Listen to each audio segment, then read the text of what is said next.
उत्तराखंड के विश्व प्रसिद्ध जंगलों में एक तरफ जहां वन विभाग के अधिकारी बढ़ते बाघों की संख्या से खुश हैं, तो दूसरी तरफ वन विभाग के लिए बाघिन और शावकों पर मंडरा रहा खतरा चिंता का विषय बन गया है। इसे लेकर अब वन विभाग अलर्ट है। देखिए हमारी खास रिपोर्ट। रामनगर के विश्व प्रसिद्ध जंगलों में एक तरफ जहां टाइगर की संख्या में लगातार इजाफा होने लगा है, तो दूसरी ओर बाघिन और बाघिन के शावक पर खतरा मंडराने लगा है। और यह खतरा किसी और का नहीं बल्कि बाघ का है। दरअसल इस मौसम में बाघ और बाघिन के बीच मेटिंग का सिलसिला शुरू हो जाता है और बाघिन प्रेग्नेंट होने के बाद 2 साल तक अपने बच्चों के साथ रहती है और मेटिंग नहीं करती, जिससे नाखुश होकर बाघ अपने शावक पर ही हमला कर उन्हें मौत की घाट उतार देता है। और जिनको बचाने के लिए बाघिन या तो अपने बच्चों को लेकर कहीं दूर जंगलों में छुप जाती है ताकि बाघ की नजरों में न आए, या फिर बाघ को गुमराह करने के लिए फेक मीटिंग भी करती है ताकि उसके बच्चों पर किसी भी तरीके का हमला न हो। ये तो नेचुरल फिनोमेना है। जो मेल टाइगर होता है वो अगर किसी फीमेल के पास बच्चे हैं तो वो उसके अगर अपने बच्चे नहीं हैं तो वो उसका जनरल टेंडेंसी ये होती है कि वो मीटिंग के लिए बच्चे को मार देते हैं जनरली दूसरी फीमेल के बच्चों को,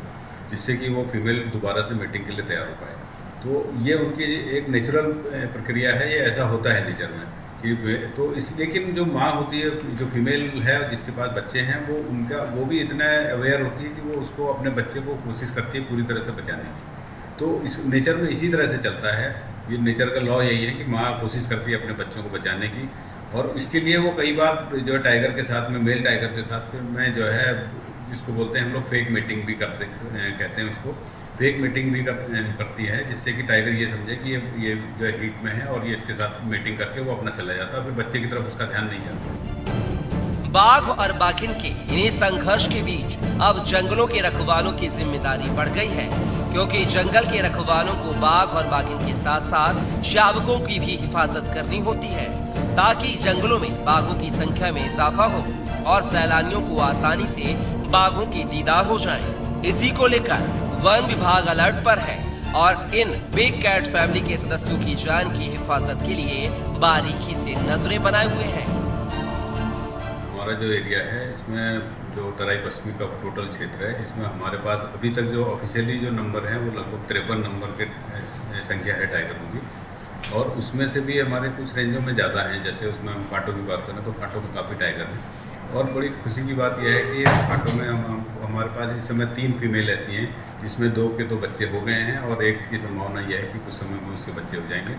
तो जो एक फीमेल जिसके बच्चे सामने आ गए हैं तो वो उन बच्चों की देखरेख के लिए और उनकी सुरक्षा की भी हमारी जिम्मेदारी है। कोशिश हम लोग ये कर रहे हैं कि किसी तरह से, क्योंकि पर्यटक जोन है तो पर्यटकों को भी शुरू से ही हम लोग अलर्ट कर रहे हैं, अपने स्टाफ को अलर्ट किया हुआ है कि बच्चों के नज़दीक ना किसी को जाने दिया जाए, और उनकी सुरक्षा के लिए जो भी भरसक प्रयास हो सकते हैं हम लोग कर रहे हैं। रामनगर के विश्व प्रसिद्ध जंगलों में आसानी से सैलानियों को बड़ी संख्या में बाघों के दीदार हो जाते हैं,